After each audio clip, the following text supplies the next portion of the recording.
Hello everyone and welcome back to my channel. Today's video we're going to be talking about whether or not you should do a PhD, why doing a PhD might be worthwhile or why it might not be worthwhile, why I chose to do a PhD and what I'm hoping to do afterwards in terms of my career and whether that's changed or not since I started my PhD versus now. If you are new here, my name is Ciara. I'm a third year PhD student in computer science in Dublin, Ireland, and on this channel I talk about all things related to doing a PhD and being productive while doing a PhD. So if you like that type of content, be sure to subscribe and hit the notification bell so that you never miss a video.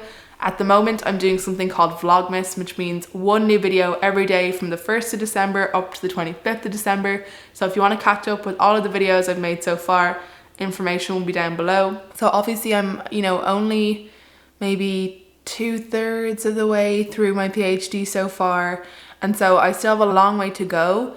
So my career plans obviously may change in that time. I'm making this video because I often get these comments that are like, will doing a PhD help me with a job in computer science, like in industry, blah, blah, blah.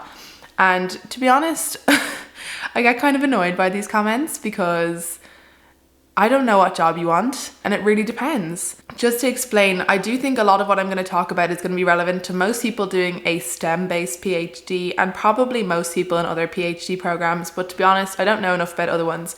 But I will be talking about my specific PhD program and all of that as well. It really depends. I don't have an undergrad in computer science, so I could have not gone into a role in computer science in industry after my undergraduate. If you have an undergraduate in computer science or if you have strong enough coding skills, you probably can. And if your job that you want is available to somebody with your skills and with your degree, then go and get that job. That's my point of view on that. I suppose research that. So if there's a job that you want, research what is needed for that job and see, is everybody who has this job holding a PhD, or are they undergrads, or is there a mixture? And see what is really needed. I can't help you with that. And if you want to do a PhD, you'll need to be able to do this type of research on your own. So I strongly recommend just doing a bit of a job search. So my undergraduate was not in computer science. So if I wanted to go into computer science, and I did, I needed more training. So my undergrad was in maths and statistics, and I had learned computer science, like programming languages, along the way.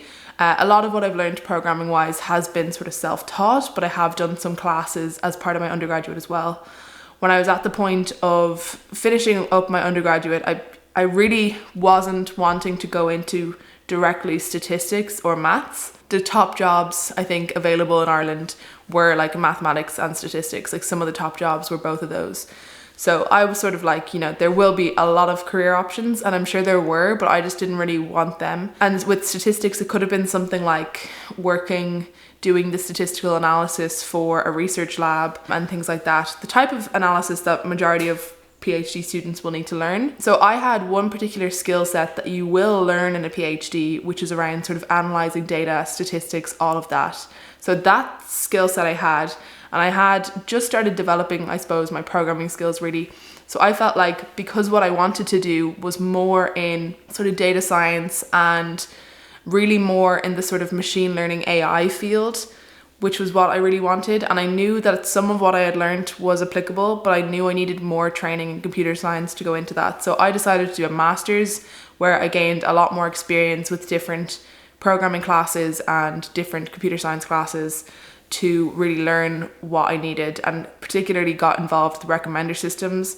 And that's when I decided that that's the specific area of AI and machine learning that I wanted to learn about more. Then it came to the point where I was thinking, okay, I probably have more skills now. I've learned some of, machine learning and what all of that is about. And the specific job that I wanted was to work in Google, and I wanted to work in Google from a really young age, and when I read the sort of statistics roles that they had, I never really found them super interesting. But when I read the more so data science roles that they had, I thought they sounded really interesting and really like something that I wanted to do. So I wanted to work in Google as sort of a data scientist. Because the roles that I looked at some that was like a year-long program in machine learning, and the sort of things that were required, I didn't feel like I had enough of those skills. Like, it was saying strong programming background and all of that, and I just wasn't confident enough in my skills to think that I could do that. And so that's sort of what led me into the PhD, was thinking I needed more research skills. There was sort of requirements in the application to talk about the projects that you'd done and the projects you'd led and different things, potentially publications, and I didn't have any of that.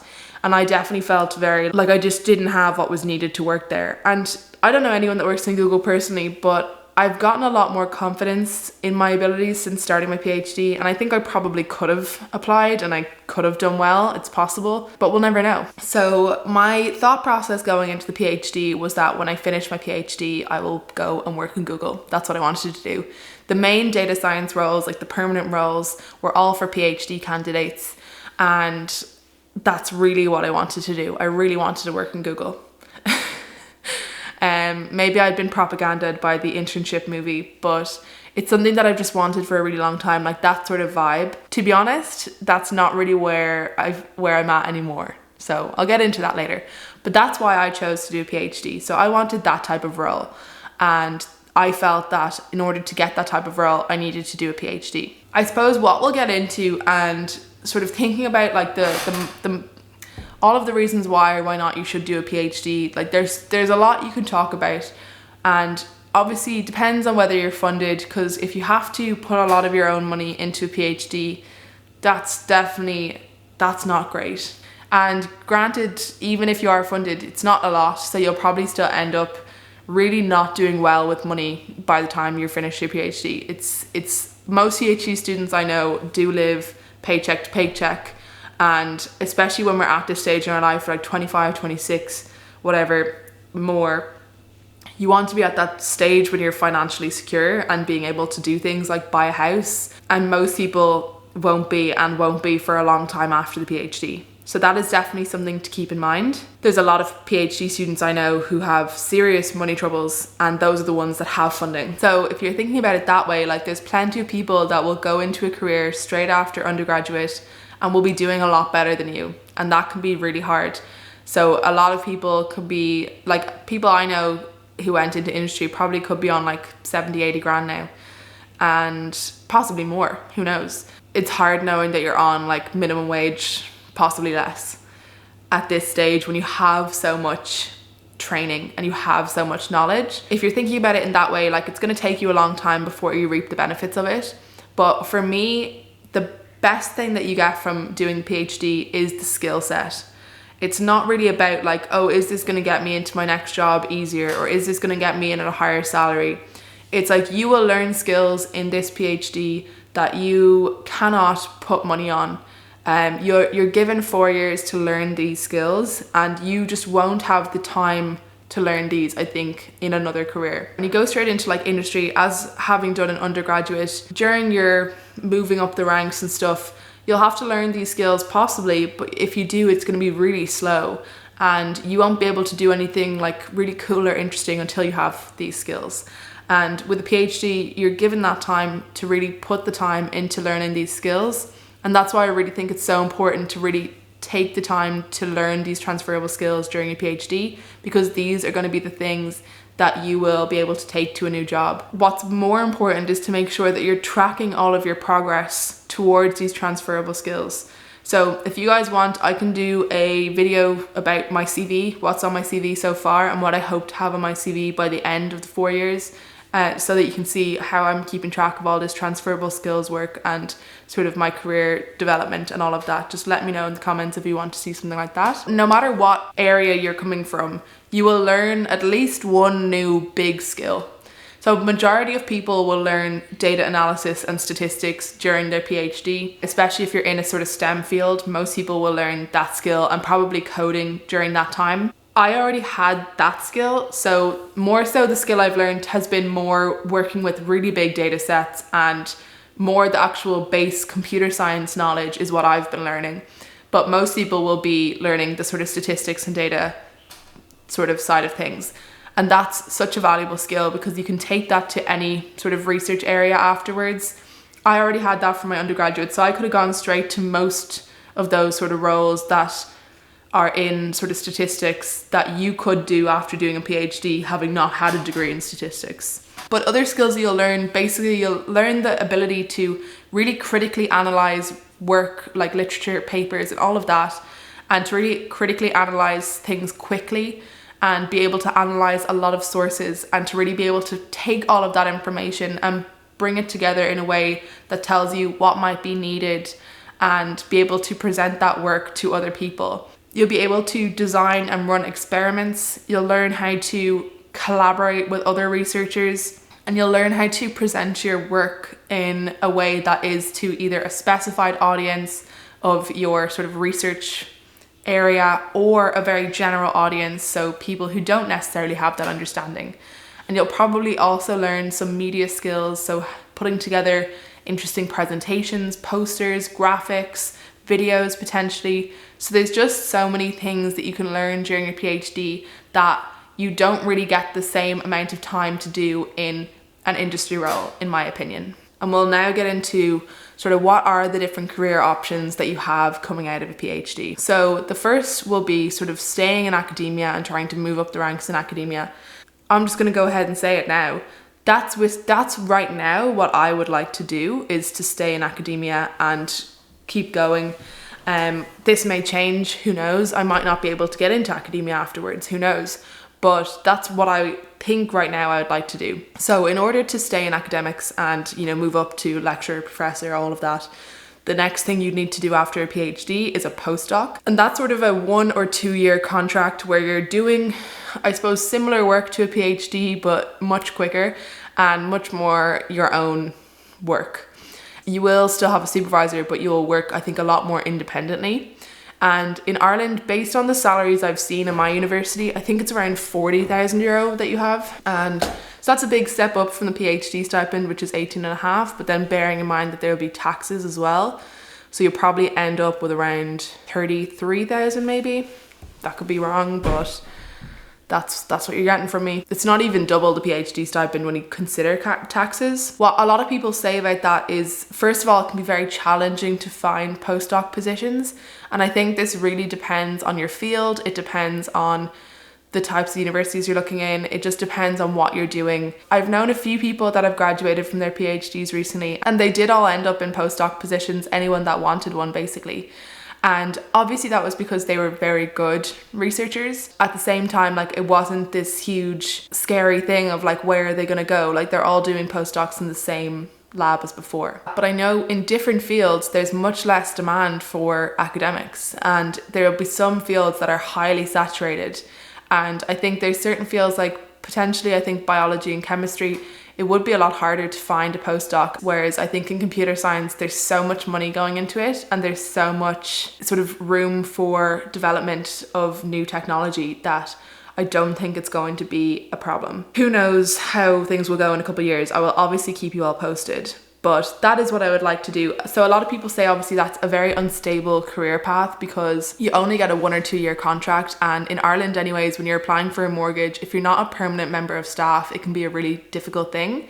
So I think being a PhD student and then being a postdoc, it'll be really hard for me to get a mortgage because I don't have a steady career and I don't have a permanent job. That will be a challenge. Now, luckily, I have another job which is permanent, and that means that I'll probably be okay, but I think for a majority of postdocs and PhD students, trying to get a mortgage is very difficult. It's possible to go from your postdoc directly into a lecturing role and then move up to professor and all of that slowly but surely. And we recently had a talk from a few different people about how to get a lecturing position, and some people had ended up having to do 3 postdocs just before they got a lecturing position. And again, I think it really depends on the field that you're in.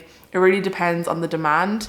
So at least for women in computer science, right now there's very few professors and very, very, very few full professors in computer science that are women. That means that there is a big demand for people like me. Other things that you can go into with a PhD. So one would obviously be industry, and that's still obviously an option that I'm considering. Going in, I think, with a PhD, it allows you to do more than if you were to just go in with an undergraduate. So I think the people that go into an industry position with an undergraduate sort of end up on the bottom layer, and you sort of don't get as much of a say in what you are doing and what the team is doing.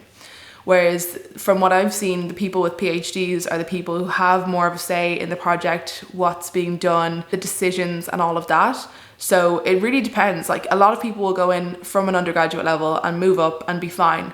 I don't think I would have got on well at all going in that lower level. I think I would have had it really difficult because I find it really hard not to have some level of involvement in the project and the development and all of that. I did do an internship over the summer, and I recommend if you're doing a PhD and you're thinking about going into industry, do an internship. Or if you're thinking about doing a PhD, do an internship in industry and see what it would be like if you were to go in at the undergraduate level. I think that's the best way to figure out if you want to go into this type of work. Do an industry internship and do a research internship if you're considering doing a PhD, and see which of those you prefer. And everybody on my team was a PhD holder or studying for PhD like me. So that just sort of gave me the sense of the type of team that I would be on and the type of skills that were needed for the type of team that I'm on. So I think really the type of work that we were doing, because it was more in that sort of AI space and developing projects, there's really a sense of needing more than just programming skills. You really need to have the ability to develop a project on your own. You need to have the ability to design an experiment and carry it through and get the results and present the results and write up the thing and, you know, do all of that stuff. I think you need that experience for the type of work that I was in, and you're just not going to get that in an undergraduate program. You will learn the programming skills and all of that, but you're not going to get the critical thinking skills. You're not going to get the creativity of developing projects. You're not going to get the ability to write up things well and to present your results well with confidence and all of that, and to work with other key stakeholders. I just don't think you get that in your undergraduate. So if you want to go into that type of role, I personally feel it's better to learn that all in a PhD program and then bring those skills to industry, because I think it's a lot harder to learn those skills on the job in industry. I think a lot of the time you'll just end up being sidelined until you have those skills. I suppose the reason that I really don't want to work in industry at the moment is because I didn't really enjoy the sort of corporate life. I don't really like the idea of like trying to make a company a load of money, especially money that I don't get to keep. And so one thing that would be potentially a different option in a sort of industry area would be to get involved with a startup or to start your own startup. A lot of people with their research and their degrees will have created something at some point that is commercially viable and that you have some level of intellectual property for. I think with computer science it's just that bit easier because you can go and like write the software, whereas in other fields there's the physical product or, you know, some sort of medical something. So there is the opportunity to go into like a startup and to own a business in that way, and I think that's something I would definitely prefer to do if I was going into more of an industry type work where you get to actually create a product and have it be yours and then potentially sell it at some point. But that would just be for me a lot more worthwhile. That for me would just be a lot more worthwhile than necessarily working for a big company and not really having like a key stakeholding in that company. The next type of role that you could go into would be science communication or research communication. I think it's more of a thing if you're in a STEM career, and that could be either in the form of written science communication, so working for some sort of blog or newspaper or science journal or something like that, where you're writing or finding articles to produce all around science. And that's something that, because you'll have the sort of know-how of the jargon in the science world and you'll know how to critically analyze sources, they really do need people with PhDs, because it's something that, again, you just don't learn that in undergrad. You don't learn how to look at a piece of literature and see, is this actually a source that I can really use or is this garbage? And so they really do need people with that level of knowledge and with the skills to produce that in a way that is going to be understandable to a general audience or a specified audience, depending on what's needed. And again, those are things you really learn in your PhD. The other type of work you could go into would be science communication in terms of like speaking roles. And I think a couple of YouTubers and Instagrammers that I know in the PhD space who had these sort of accounts based on their PhDs did end up in science communication roles. So for example, there's Julia Ravy Science on Instagram, who I know is in some science communication role at the moment. And then there's Simon Clark, whose PhD account is now more about sort of climate change science, because that's what his physics PhD was in. And I know he wrote a book and he does different sort of talks and stuff. So he's more of a science communicator where he does, you know, videos and stuff like that. And that's something you could definitely go in, especially if you are somebody who's creating content at the moment. But even if you're not at the moment, there are just those media skills that you learn during your PhD that will lead you into this. So you'll probably have learned how to make a video at some point, because we're constantly being asked to make things like that to show our research. You'll probably have learned how to make graphics at some point, and I do have a video coming soon about how to use Canva for all of those different types of things, so be sure to stay tuned for that. So I think you just learn a lot about how to present your research. You'll learn how to communicate, at least with a general audience, from doing different sort of potentially competitions like Thesis in 3. You'll learn how to present your results at least to a specific audience if you're presenting your results in a conference, things like that. So you just do learn a lot of those sort of public speaking, public engagement sort of skills, I suppose, from doing your PhD 100%. And so that means that going into science communication is definitely an option.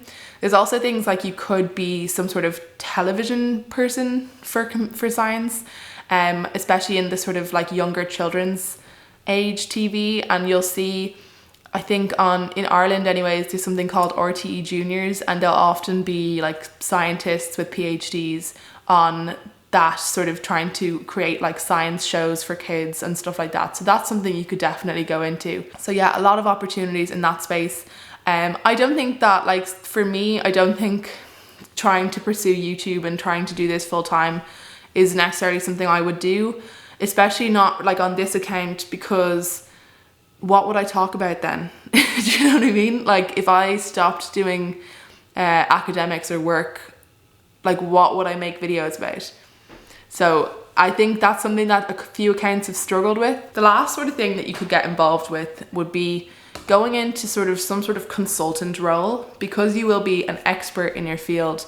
There's a lot of areas that you could go into consulting for. So you could be a consultant for businesses and seeing what your knowledge could do to improve that business. You could be sort of a freelance consultant who, you know, goes from business to business, or you could be an in-house consultant for one specific business, or you could be doing that as part of a business that is all about consulting, or you could do it on your own. So there's a lot of sort of options there, because you will be the expert in that field. And again, because you will have that critical ability to analyze a situation, to analyze the data that they might have, to analyze the findings that they have already, and to be able to design some sort of solution will be very beneficial. And one particular area you could go into would be government, and to actually see how could the knowledge that you have be implemented for government policies. To be honest, I don't know a lot about this area. I just know that there is sort of a knowledge base that you will have that would be very beneficial for when there are key decisions being made in that area, especially just because even if you're looking at a different area, because you will have probably the ability to analyze a lot of data and to really look at the sources and to critically analyze the situation, even if it's not necessarily a research area, you'll still have that ability to do all of that and to provide value that other people just don't necessarily have. So that is it for all of the different career options. I suppose what I'm doing at the moment to try and solidify my place in the career of academia is trying to definitely publish more. I'm definitely on the focus of trying to get more papers out next year. I think this year I was definitely a bit demotivated, but now that I have that key idea in mind of where I want to go, I definitely know publishing will be a key way to get there. I'm also taking part in different committees. So I'm on the Equality, Diversity and Inclusion Committee in my school. And I think that's a key way to network in the school and really get to know who's who and what's what, and to really get to know different professors, and especially to be involved with something that's so important for our school. Computer science is one of the worst fields in terms of gender equality, and it's even worse when we look at the sort of combination of being a woman and a person of colour. It's so much worse, and so there's just really poor equality and diversity basically in computer science. And that's not just here in Ireland or in our school or in our university or anything. It's pretty much worldwide. There's typically like 18% of females in the undergraduate computer science classes. So there's a lot of work to do there, and it's a really important issue. So I think being involved with something like that, and I'm trying to be like as involved as I can with that, and I think doing that will be a helpful way for me to progress my career in academics.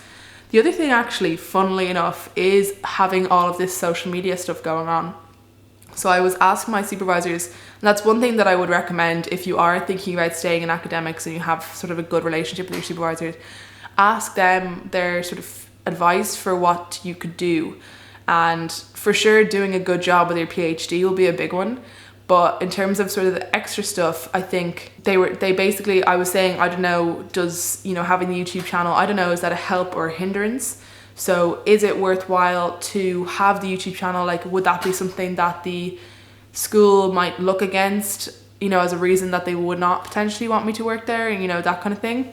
And they said that nowadays there is a big shift in the sort of research world, especially in computer science, that it's not just about your H-index, which is sort of how valuable you are based on your citations of your papers, but there is a sort of idea of like, what is your social media impact?